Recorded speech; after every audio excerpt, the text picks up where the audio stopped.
বিশ্ববিদ্যালয়গুলোতে ধারাবাহিকভাবে ছাত্র সংসদ নির্বাচনের আয়োজনের মধ্যে এবার জগন্নাথ বিশ্ববিদ্যালয় কেন্দ্রীয় ছাত্র সংসদ যৌথ নির্বাচনের তারিখ ঘোষণা করেছে বিশ্ববিদ্যালয় প্রশাসন। এতে ভোটের তারিখ ঘোষণা করা হয়েছে ২৭ নভেম্বর। এই নির্বাচন নিয়ে প্রার্থীরা শুরু করেছেন তোড়জোড়। শিক্ষার্থীদের মধ্যে বিরাজ করছে নির্বাচনী আমেজ। নেতৃত্ব বাছাইয়ের এই প্রক্রিয়া যেন শিক্ষার্থীদের অধিকার, স্বপ্ন আর ভবিষ্যতের প্রতিফলন হয়ে, এমনটাই বলছেন অনেক শিক্ষার্থী। ইলিয়াস মাদবরের প্রতিবেদনে বিস্তারিত। শিক্ষার্থীদের দীর্ঘদিনের দাবির পরিপ্রেক্ষিতে জগন্নাথ বিশ্ববিদ্যালয় কেন্দ্রীয় ছাত্র সংসদ যকসু নির্বাচনের রোডম্যাপ ঘোষণা করা হয়েছে। বুধবার বিশ্ববিদ্যালয়ের ভারপ্রাপ্ত রেজিস্ট্রার অধ্যাপক ডক্টর মোহাম্মদ শেখ গিয়াস উদ্দিন স্বাক্ষরিত এক বিজ্ঞপ্তিতে নির্বাচনের রোডম্যাপ ঘোষণা করা হয়। এ নির্বাচন শুধু নেতৃত্ব বাছাই নয়, এটি যেন শিক্ষার্থীদের অধিকার, স্বপ্ন আর ভবিষ্যতের প্রতিচ্ছবি হয়, সেটাই প্রত্যাশা শিক্ষার্থীদের। ভোট দেওয়ার সুযোগ আশায় উচ্ছ্বাস প্রকাশ করছেন শিক্ষার্থীরা। অনেক এক্সাইটেড, জৈবনের প্রথম ভোট মানে জগন্নাথ থেকে শুরু করব। সব ভার্সিটিতে যখন রোডম্যাপ হয়েছিল যে নির্বাচনের, আমাদের জগন্নাথের কোনো রোডম্যাপ ছিল না, কিন্তু অলরেডি আমরা পেয়ে গেছি। আমরা খুবই এক্সাইটেড। আমরা ভোটার হিসেবে অবশ্যই যোগ্য প্রার্থীকে ভোট দিব।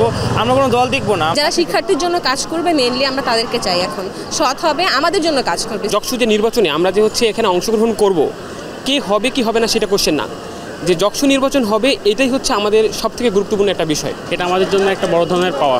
এই পাওয়াটা শুধুমাত্র যারা যকসুতে প্রার্থী হবেন তাদের জন্য নয়, বরং আমার মনে হচ্ছে যারা সাধারণ শিক্ষার্থী তাদের যে দাবিগুলো আছে এগুলোকে সংঘবদ্ধ করে তুলে ধরার জন্য এই যকসুটা গুরুত্বপূর্ণ ভূমিকা পালন করবে। শিক্ষার্থীরা বলছেন যকসু হতে হবে একটি নিরপেক্ষ প্রতিষ্ঠান, যেখানে সব কিছুর ঊর্ধ্বে গিয়ে প্রতিনিধিরা শিক্ষার্থীদের কল্যাণে কাজ করবেন। তারা এমন প্রার্থীকে বেছে নিতে চান যিনি মেধাবী, স্বচ্ছ ও শিক্ষার্থী বান্ধব, নেতৃত্ব গুণসম্পন্ন। তারা ছাত্র প্রতিনিধি, তারা ছাত্র বান্ধব হতে হবে এবং ছাত্রদের যেসব দাবি রয়েছে সেগুলো আদায়ে সচেষ্ট হতে হবে। এমন প্রার্থী চাই যে আমাদের এই সমস্যাগুলো দূর করবে। আমরা যদি প্রতিশ্রুতি পাই, বুঝতে পারি যে আমাদের এই যে সমস্যাগুলো কিছুটা হলেও লাঘব হবে, আমরা তাকেই ভোট দিই। শিক্ষার্থী বান্ধব কোনো প্রার্থী নির্বাচিত হোক, যারা ক্লিন ইমেজের, যারা শিক্ষার্থীদের জন্য কাজ করেছে অতীতে এবং করবে, এরকম প্রার্থীদেরকেই বেছে নেবে জগন্নাথ বিশ্ববিদ্যালয়ের শিক্ষার্থীরা।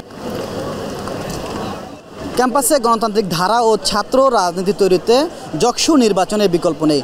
সব কিছু ঠিক থাকলে আগামী ২৭ নভেম্বর অনুষ্ঠিত হবে যকসু নির্বাচন। ইলিয়াস মাদবর, মাই টিভি, ঢাকা। কক্সবাজারের টেকনাফে গহীন পাহাড়ের আস্তানায় বন্দি রাখা নারী ও শিশুসহ ৬৬ জনকে উদ্ধার করেছে যৌথ বাহিনী। বৃহস্পতিবার সন্ধ্যা ৬টা থেকে রাত ১১টা পর্যন্ত টেকনাফের বাহারছড়া কচ্ছপিয়া এলাকা থেকে অভিযান চালিয়ে তাদের উদ্ধার করা হয়। উদ্ধার হওয়াদের মধ্যে পুরুষ ২২ জন, নারী ২৩ জন ও শিশু ২১ জন। তাদের মধ্যে অনেকেই রোহিঙ্গা ও বাংলাদেশি নাগরিক। কোস্টগার্ড সূত্রে জানা যায়, টেকনাফের বাহারছড়ার কচ্ছপিয়া গহীন পাহাড়ে বাংলাদেশ নৌবাহিনী ও কোস্টগার্ডের যৌথ অভিযানে নারী ও শিশুসহ ৬৬ জনকে উদ্ধার করা হয়েছে। পাচারের উদ্দেশ্যে তাদের বন্দি রাখা হয়েছিল। এ বিষয়ে আজ সংবাদ সম্মেলন করে বিস্তারিত জানানো হবে বলে জানিয়েছে কোস্টগার্ড। ৪৭তম বিসিএস এর প্রিলিমিনারি পরীক্ষা শুরু হয়েছে আজ। ঢাকাসহ ৮টি বিভাগীয় শহরের ২৫৬টি শিক্ষা প্রতিষ্ঠানে সকাল ১০টা থেকে পরীক্ষা শুরু হয়ে দুপুর ১২টা পর্যন্ত একযোগে পরীক্ষা অনুষ্ঠিত হবে। এর মধ্যে পরীক্ষার আসন ব্যবস্থা, সময়সূচি ও পরীক্ষা পরিচালনার সব নির্দেশনা দেওয়া হয়েছে। এর আগে গত ১৬ সেপ্টেম্বর সরকারি কর্ম কমিশন এক বিজ্ঞপ্তিতে জানায়, পরীক্ষার্থীদের অবশ্যই সকাল ৯টা ৩০ মিনিটের মধ্যে নিজ হলে প্রবেশ করতে হবে। তারপর গেট বন্ধ হবে। কোনো পরীক্ষার্থী দেরিতে হলে প্রবেশ করতে পারবেন না। এবার ৪৭তম বিসিএসে অংশ নেওয়ার জন্য আবেদন করেছেন মোট ৩,৭৪,৭৪৭ চাকরি প্রার্থী। এই বিসিএস নিয়ে বিজ্ঞপ্তিতে বলা হয়েছিল, ৪৭তম বিসিএসে মোট শূন্য ক্যাডার পদের সংখ্যা ৩,৪৮৭। নন ক্যাডার পদে ২০১। এ বিসিএস থেকে ক্যাডার ও নন ক্যাডার সহ মোট ৩,৬৮৮ জনকে নিয়োগ দেওয়া হবে। কিছু নতুন পদ যুক্ত হয়েছে এবার এই বিসিএসে।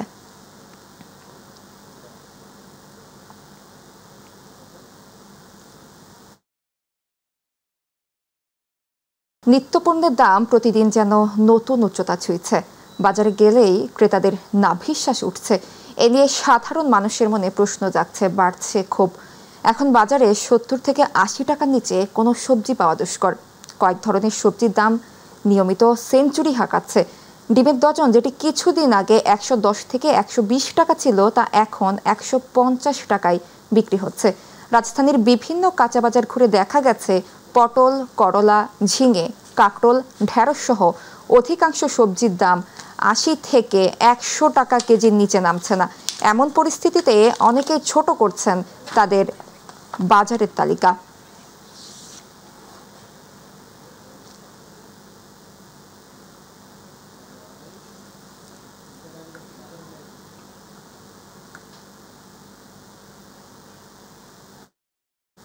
দর্শক, বাজার দর নিয়ে আমাদের সাথে যুক্ত আছেন কাঁচা বাজার থেকে সহকর্মী শিমুল খান। শিমুল, বাজারের পরিস্থিতি কেমন দেখছেন আমাদের জানাবেন।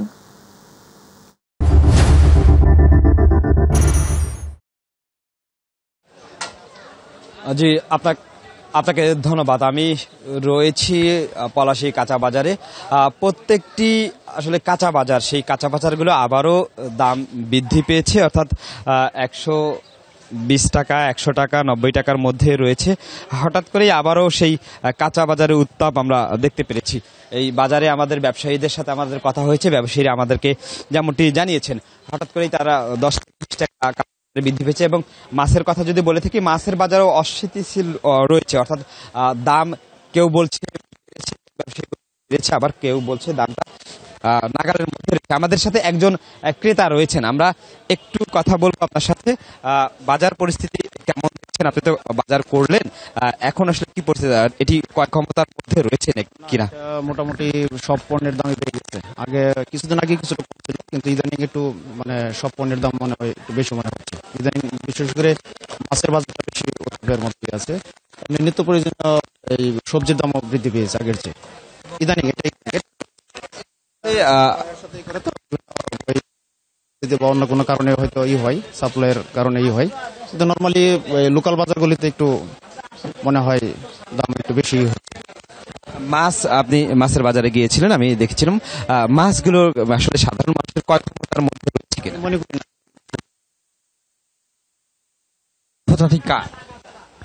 এটা সামগ্রিকভাবে কোনো একটা প্রতিষ্ঠানকে আসলে ব্যর্থ বলা যাবে না। এটা সরবরাহের সাথে তো সম্পর্কিত। এখন বিভিন্ন কারণে হয়তো হতে পারে, তবে এটা মনিটরিং করলে হলেও হয়তো যদি মনিটরিং ব্যবস্থা হয় তাহলে কিছু ব্যক্তি এটিকে আসলে কিছু প্রতিষ্ঠান এটিকে নির্ধারণ করে, অর্থাৎ দাম বাড়া কমার সাথে সমন্বয় করে।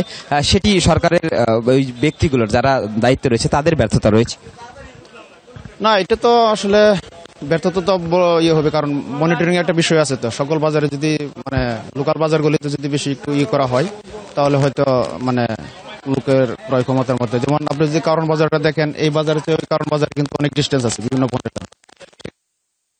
একটা গুরুত্ব আছে। সম্প্রতি সময় আমরা ভারতে ইলিশ যেতে দেখেছি 1200 টন প্রায়, সেটি একটি কম দামে। হ্যাঁ, তো এসে দেশের বাজারে সেটি 2200-2500 প্রকারভেদে এর দাম কম বেশি হয়। এটি আসলে জনগণ পাচ্ছে কিনা সেটি একটু বলবেন। ইলিশের বাজার তো 2500-3000 টাকা নিচে তো বাংলাদেশের বাজার ইলিশ কেনার কোনো প্রশ্নই ওঠে না, বা কেনার কোনো সুযোগ নেই। সেটা হয়তো ইলিশ বাজার এটা তো ইন্টারন্যাশনাল সম্পর্কিত বিষয়, এটা হয়তো অন্য কারণে হয়েছে। ওইটা আপনি আসলে না, এটা অন্য দিক থেকে ঠিকই আছে, কারণ হলো এটা দুই দেশের সাম্প্রদায়িক একটা আছে না। আচ্ছা, ঠিক শুনছিলেন আসলে বাজার পরিস্থিতি, যারা বাজার করতে এসেছেন তারা বলছেন যে আসলে তাদের ক্রয় ক্ষমতার মধ্যে নেই। আমি যদি গরুর মাংসের কথা বলে থাকি, সেই ওই জায়গায় আসলে মাংসের বাজার 30 টাকা বৃদ্ধি পেয়েছে, অর্থাৎ 780 টাকা রয়েছে দাম বৃদ্ধি পেয়েছে। এবং ব্রয়লার মুরগি 10 টাকা কমেছে এমনটি জানাচ্ছে। সোনালী মুরগির দাম কিন্তু 20 টাকা বেড়েছে। একজন ক্রেতা রয়েছেন, একটু আপনার কাছে জানতে চাইবো যে বাজার পরিস্থিতি এখন আসলে আগের থেকে নিয়ন্ত্রণে নেই। এখন বাজার পরিস্থিতি অনেক উদ্বেগ। একটা তরকারির দাম 80 টাকার নিচে কোনো তরকারি নেই। এখন আমরা যারা মধ্যবিত্ত আছি তাদের চলতে খুব সংকট হচ্ছে, যে আমাদের এই কিনা কাটার সমস্ত সব কিছুর দাম মানে মাঝখান দিয়ে একটু শিথিল হয়েছিল, এখন আবার আগের সাবেকে চলে আসছে। এখন এই ড্রাইভার সরকার একবার দেখছিল, দেখার পরে মনে হয় যেন কিছুটা নিয়ন্ত্রণে আসছে। এখন আবারও সরকার তারা এটা করা আমার মনে হয় উচিত, এই বাজার দ্রব্যমূল্যের দামটা দেখা উচিত। ধন্যবাদ আপনাকে। শুনছিলেন আসলে বাজার পরিস্থিতি, সাধারণ যারা মানুষ রয়েছেন এটি তারা বলছেন যে প্রত্যেকটি দ্রব্যমূল্য আসলে ঊর্ধ্বগতি, আসলে ক্রয় ক্ষমতার মধ্যে। এই ছিল আমার কাছ থেকে পলাশী বাজার থেকে সর্বশেষ আপডেট। শিমুল, আপনাকে ধন্যবাদ।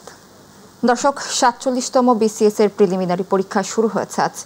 এ বিষয়ে যুক্ত হচ্ছে সহকর্মী জাহিদ আহমেদ বাবুর সাথে। ঢাকাসহ 8টি বিভাগীয় শহরে 256টি শিক্ষা প্রতিষ্ঠানে শুরু হয়েছে এই পরীক্ষা। বাবু, আর কি কোনো তথ্য আছে আপনার কাছে, জানাবেন আমাদের।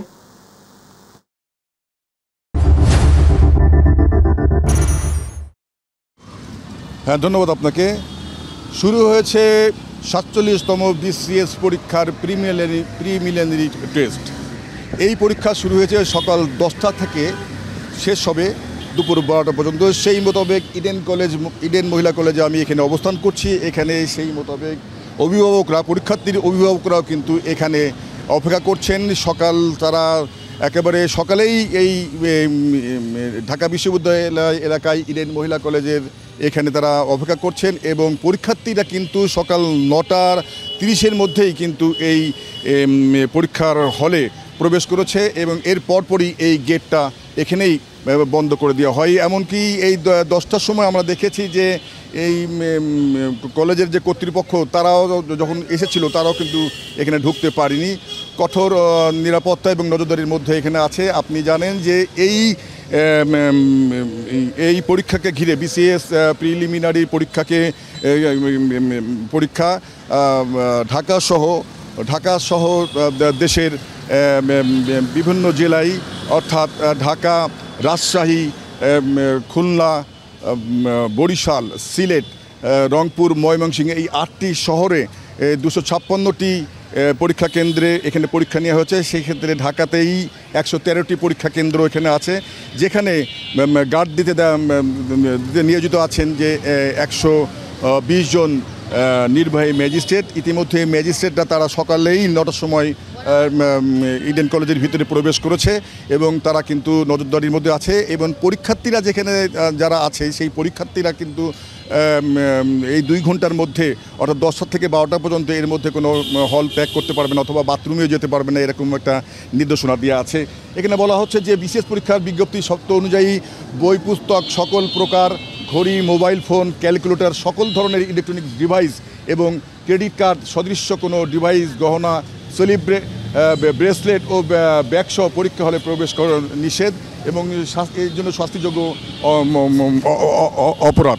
পরীক্ষা হলে কোনো পরীক্ষার্থীর নিকট বর্ণিত নিষিদ্ধ সামগ্রী পাওয়া গেলে তা বাজেয়াপ্ত সহ সিভিল সার্ভিস বিধিমালা 2014 বিধিভঙ্গের কারণে সংশ্লিষ্ট পরীক্ষার্থীর প্রার্থিতা বাতিল সহ ভবিষ্যতে কমিশন কর্তৃক গৃহীতব্য সকল নিয়োগ পরীক্ষার জন্য তাকে অযোগ্য ঘোষণা করা হবে।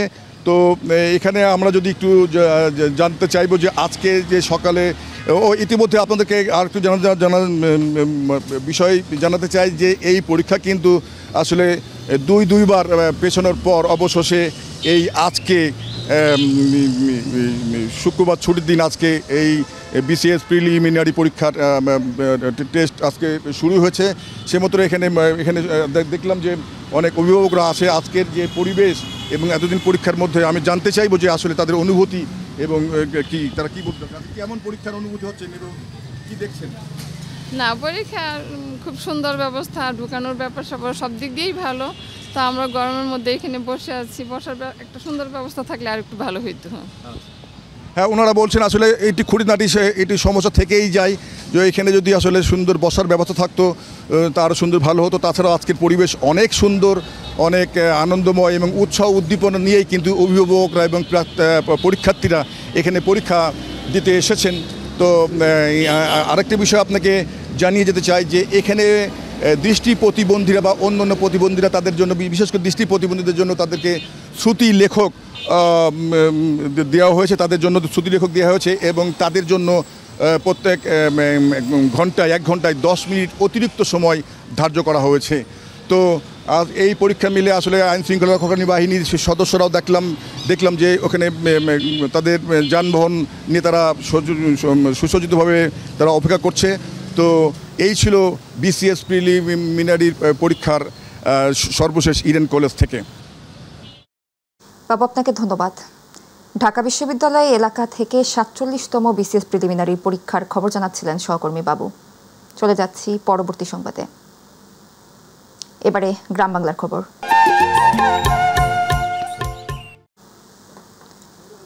বরিশালে খাল খনন, ফুটপাত ও ঐতিহ্যবাহী বেলস পার্ক দখলযুক্ত করে সৌন্দর্য ফিরিয়ে এনে সাহসিকতার প্রশংসায় ভাসছে সিটি কর্পোরেশনের। নতুন বাংলাদেশের আগামীর মেয়র, কাউন্সিলর ও জনপ্রতিনিধিরা এ ধারা অব্যাহত রাখবে বলে প্রত্যাশা নগরবাসীর। আসাদ চৌধুরীর ক্যামেরায় পারভেজ রাসেলের রিপোর্টে বিস্তারিত। পৌরসভা থেকে 2003 সালে 58 বর্গমাইলের শহর বরিশাল রূপ নেয় 30টি ওয়ার্ডের সিটি কর্পোরেশনে। সেই থেকে ক্ষমতার পালা বদলে কর্পোরেশনের দায়িত্ব নেয় হাফ ডজন নগরপিতা। বিভিন্ন প্রকল্পে নামমাত্র খাল খনন, ফুটপাত, অবৈধ দখলমুক্তকরণ ও সৌন্দর্য বর্ধনে হাজার কোটি টাকা ব্যয় হলেও সঠিক পরিকল্পনার অভাবে বরিশাল হারিয়েছে তার অতীত রূপ। তিনি একটি কাজ শুরু করে গেছেন, হয়তো ভবিষ্যতে কোনো নির্বাচিত মেয়রের কাছে এই হার্ডেলটা উনি দিয়ে যাবেন, সেই হার্ডেলটা তিনি ধরে রাখবেন। এইটাই বরিশালের মানুষ হিসাবে, একজন রাজনৈতিক কর্মী হিসাবে আমার দাবি থাকবে। তার বিভিন্ন পদক্ষেপ আমার কাছে অত্যন্ত পজিটিভ মনে হয়েছে এবং নগরবাসীও এই কারণে স্বস্তি পাচ্ছে। ছাত্র জনতার গণ অভ্যুত্থানের পর বিধ্বস্ত বরিশাল সিটি কর্পোরেশনের প্রশাসক হিসেবে দায়িত্ব পান মোহাম্মদ রায়হান কাউসার। এরপর সংস্থাটি পরিকল্পনা নিয়েই মাঠে নামে। সবকিছু মিলিয়েই বলবো যে নগরী এখন একটা সৌন্দর্য বহন করছে, আর সৌন্দর্যপূর্ণ নগরী বলা চলে এক কথায়। খাল খনন, ফুটপাত দখলমুক্ত করা সহ বিভিন্ন কাজে এখন সত্যিকারের সুফল ভোগ করছেন নগরবাসী। দোকানগুলো তুলে নেওয়ার ফলে আমাদের রাস্তাটা ফাঁকা হয়ে গেছে এবং আমাদের চলাচলে অনেক সুবিধা হচ্ছে। এই দোকানগুলোর জন্য ব্যাকগ্রাউন্ডটা দেখা যায় না, তো ওই দিক থেকে অনেক সুন্দর হয়েছে আগের থেকে। নতুন প্রশাসক বলছেন অতীতের সব গ্লানি মুছে নতুন করে বরিশালকে গড়তে চান তিনি। এই বরিশালের নদী নালা খালের সাথে যদি অন্যায় করা হয় তাহলে আমরা যেন মনে করি যে এটা আমার মায়ের সাথে, আমার বোনের সাথে অন্যায় করা হচ্ছে। এরকম একটা সেন্স যদি মানুষের মাঝে গেঁথে দিতে পারি তাহলে দেখবেন যে বরিশালের নাগরিকরা কখনোই খালকে নোংরা করবে না। খাল খনন, অবৈধ স্থাপনা উচ্ছেদ আর সৌন্দর্য বর্ধনে সাহসিকতার নজির গড়লেন সিটি কর্পোরেশনের বর্তমান প্রশাসক। তারই এই দেখানো পথে চলবে আগামীর মেয়র, কাউন্সিলর সহ সকল জনপ্রতিনিধি, এ প্রত্যাশাই সবার। পারভেজ রাসেল, মাই টিভি, বরিশাল। হিন্দু ধর্মাবলম্বীদের সবচেয়ে বড় ধর্মীয় উৎসব দুর্গাপূজা শুরু হতে আর মাত্র কয়েকদিন বাকি। বরগুনায় পূজার আমেজ ইতিমধ্যেই মণ্ডপে মণ্ডপে চলছে রং তুলির শেষ মুহূর্তের কাজ। বরগুনা উত্তর প্রতিনিধি মোহাম্মদ শফিকুল ইসলাম স্বপনের তথ্য ও ছবিতে বিস্তারিত জানাচ্ছেন জুবাইর রহমান। বরগুনা জেলায় বর্ণাঢ্য আয়োজন ও ধর্মীয় উৎসব মুখর পরিবেশে শুরু হয়েছে শারদীয় দুর্গাপূজার প্রস্তুতি। পূজা মণ্ডপগুলোতে চলছে দেবী দুর্গাকে বরণ ও পূজা অর্চনার নানান প্রক্রিয়া। জেলা পূজা উদযাপন পরিষদের তথ্য অনুযায়ী এবছর বরগুনায় 6টি উপজেলায় মোট 129টি পূজা মণ্ডপে দুর্গাপূজা অনুষ্ঠিত হবে। আইন শৃঙ্খলা রক্ষায় মোতায়েন থাকছে পুলিশ, আনসার ও স্বেচ্ছাসেবক বাহিনী। কমপ্লিট করে তারপর চোখ মুখটা এগুলো ক্লিয়ার করে আমাদের চুল টুল লাগানো হবে, ওইভাবে সাজানি ওইগুলো সেট করা হবে, তাহলে এটা ক্লিয়ার হবে।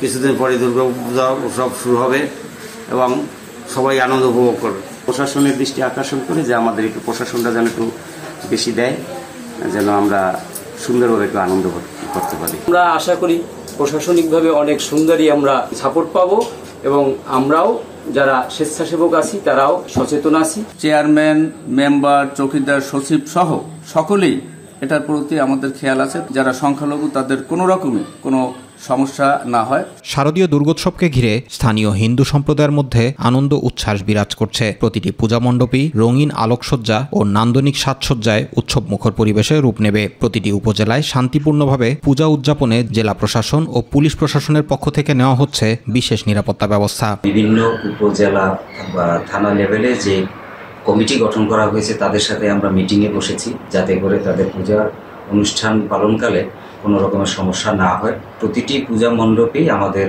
লোকজন থাকবে সার্বক্ষণিক তাদের নিরাপত্তার জন্য। ধর্ম যার যার, উৎসব সবার। রং তুলির সাজে সেজে উঠছে প্রতিটি মণ্ডপ। এবারের পূজা হবে জাঁকজমকপূর্ণ, এমনটাই প্রত্যাশা সকলের। Zubair Rahman, My TV news. নড়াইলে লোহাগড়া উপজেলার আসন্ন দুর্গাপূজা উদযাপন উপলক্ষে বিশেষ আইন শৃঙ্খলা ও মতবিনিময় সভা অনুষ্ঠিত হয়েছে। লোহাগড়া উপজেলা পরিষদের হল রুমে ভারপ্রাপ্ত উপজেলা নির্বাহী অফিসার মিঠুন মৈত্র সভাপতিত্বে অনুষ্ঠিত সভায় প্রধান অতিথি ছিলেন জেলা প্রশাসক শারমিন আক্তার জাহান। এ সময় বক্তৃতা করেন অতিরিক্ত জেলা প্রশাসক লিঙ্কন বিশ্বাস, জেলা আনসার ভিডিপি কর্মকর্তা নুরুল আফসার, জেলা পূজা উদযাপন ফ্রন্টের আহ্বায়ক মিলন ঘোষ সহ রাজনৈতিক নেতৃবৃন্দ। উপজেলা পূজা উদযাপন কমিটির সভাপতি সম্পাদক সুধীজন উপস্থিত ছিলেন। সভা শেষে লোহাগড়ার বিভিন্ন পূজা মণ্ডপে সরকারি ডিউ বিতরণ করেন জেলা প্রশাসক শারমিন আক্তার জাহান।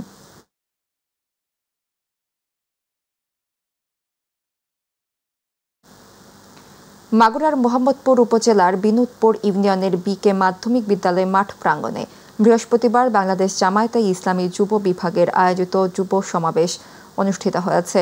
ইউনিয়ন আমির অধ্যাপক শাহরিয়ার সজীবের সভাপতিত্বে অনুষ্ঠিত এই সমাবেশে প্রধান অতিথি ছিলেন বাংলাদেশ জামায়াতে ইসলামীর মাগুরা জেলা শাখার আমির অধ্যাপক MB বাকের। বিশেষ অতিথি হিসেবে উপস্থিত ছিলেন মোহাম্মদপুর উপজেলা আমির নূর মোহাম্মদ আলী, জেলা যুব বিভাগের সাধারণ সম্পাদক অধ্যাপক রবিউল ইসলাম সহ অন্যান্য নেতৃবৃন্দ।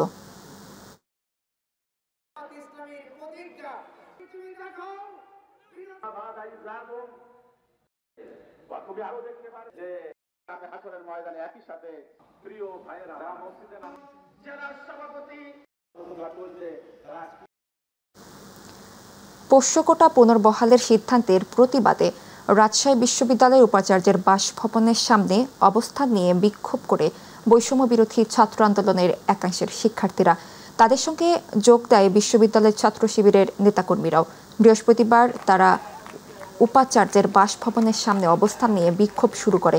এর আগে শর্ত সাপেক্ষে প্রাতিষ্ঠানিক সুবিধা পোষ্য কোটা পুনর্বহাল করে বিশ্ববিদ্যালয় প্রশাসন। এতে 40 নম্বর পেলেই ভর্তির সুযোগ পাবেন বিশ্ববিদ্যালয়ের শিক্ষক, কর্মকর্তা ও কর্মচারীর সন্তানেরা। সন্ধ্যায় ভর্তি পরীক্ষা কমিটির সভায় এ সিদ্ধান্ত নেওয়া হয়। গত 2 জানুয়ারি শিক্ষার্থীদের আন্দোলনের মুখে রাজশাহী বিশ্ববিদ্যালয় থেকে স্থায়ীভাবে পোষ্য কোটা বাতিলের সিদ্ধান্ত নেওয়া হয়। তবে গত 2 মাস ধরে পোষ্য কোটা সহ প্রাতিষ্ঠানিক সুবিধা বহালের দাবি তুলে আন্দোলন চালিয়ে আসছে শিক্ষক, কর্মকর্তা ও কর্মচারীরা।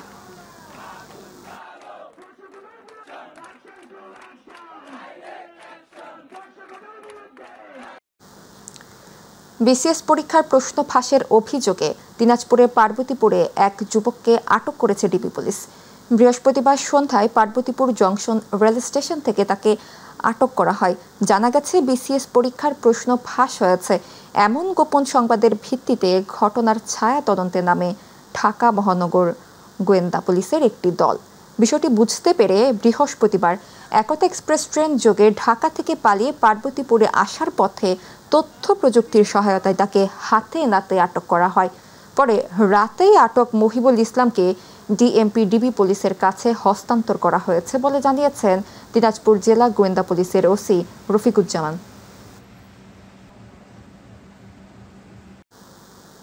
টানা বৃষ্টি ও উজান থেকে নেমে আসা পাহাড়ি ঢলে শেরপুরের ঝিনাইগাতি উপজেলার মহারশী নদীর বাঁধ ভেঙে উপজেলা সদর বাজার সহ আশপাশের নিম্নাঞ্চল প্লাবিত হয়েছে।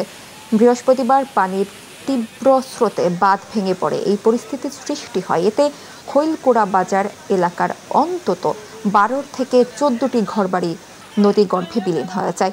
ভেসে গেছে বিদ্যুতের খুঁটি সহ বিভিন্ন স্থাপনা। স্থানীয়রা জানান, বৃহস্পতিবার দুপুরের পর থেকে মহারশি ও সোমেশ্বরী নদীর পানি দ্রুত বাড়তে থাকে। এক পর্যায়ে বাঁধ ভেঙে লোকালয় ও উপজেলা সদরের বাজারেও পানি ঢুকে পড়ে। উপজেলা কৃষি বিভাগ জানায়, পাহাড়ি ঢলে ঝিনাইগাতি উপজেলার অন্তত 113 হেক্টর রোপা আমন জমি পানির নিচে তলিয়ে গেছে।